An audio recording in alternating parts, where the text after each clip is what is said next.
উপদেষ্টা মাহফুজের সঙ্গে যা হয়েছে এজন্য আপনাদের প্রতি ধিক্কার জানাই, বললেন সার্জিস আলম।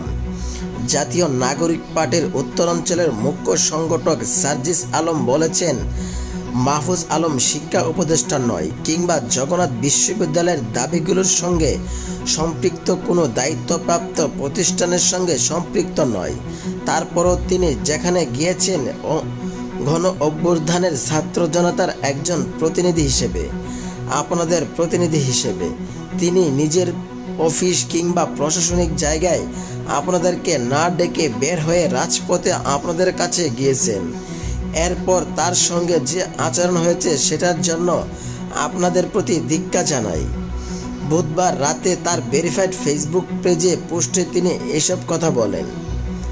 আপনাদের পূর্বে কমিটমেন্ট দেওয়ার পরও কেন কাজগুলো বাস্তবায়ন হলো না, সেটার জন্য আপনাদের তো শিক্ষা সচিবকে কাঠগড়ায় দাঁড় করানো উচিত, শিক্ষা উপদেষ্টাকে জবাবদিহি করানো উচিত। সেটা না করে সে আপনাদের কথা শুনতে গিয়েছেন, আপনারা তাকে আঘাত করেছেন। তিনি বলেন, জগন্নাথ বিশ্ববিদ্যালয়ের শিক্ষার্থীদের একজন প্রতিনিধি আমার সঙ্গে যোগাযোগ করেন, আমি সঙ্গে সঙ্গে মাহফুজ ভাইকে জানাই।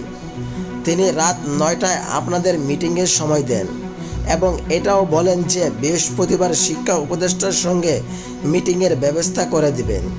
তারপর তিনি এটাও বলেছেন যে এই দুই জায়গায় সমস্যাগুলোর কাঙ্ক্ষিত সমাধান না পেলে তিনি প্রধান উপদেষ্টার সঙ্গে কথা বলার ব্যবস্থা করে দিবেন। তারপরও আপনারা আপনাদের মতো করে কর্মসূচি করেছেন।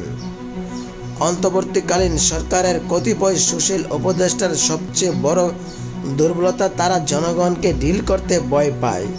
তখন সংশ্লিষ্ট মন্ত্রণালয় না হলেও ছাত্র উপদেষ্টাদেরকে পাবলিক ডিলিংস করতে সামনে ঢেলে দেওয়া হয় বলেও জানান তিনি। জগন্নাথ বিশ্ববিদ্যালয়ের এর আগেও একবার মুভমেন্ট করেছেন, দাবিগুলো যৌক্তিক, তারপরও কেন আজকে তাদের এই মুভমেন্ট করতে হলো? এর জবাবদিহি এই সরকার এবং শিক্ষা মন্ত্রণালয়ের সংশ্লিষ্ট ব্যক্তিদেরকে করতে হবে। চাপে পড়লে কাজ করে, না হয় অফিসে করে এমন দুর্বল ব্যক্তিদের মানুষের অভ্যুত্থান পরবর্তী সরকার আমরা প্রত্যাশা করি না বলে উল্লেখ করেন তিনি। এর আগে 3 দফা দাবিতে লং মার্চ টু যমুনা কর্মসূচি ডাক দেন জগন্নাথ বিশ্ববিদ্যালয়ের শিক্ষার্থীরা।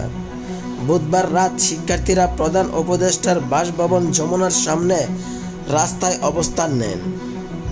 পরে সমঝোতা করতে সেখানে উপস্থিত হন অন্তর্বর্তীকালীন সরকারের তথ্য উপদেষ্টা মাহফুজ আলম।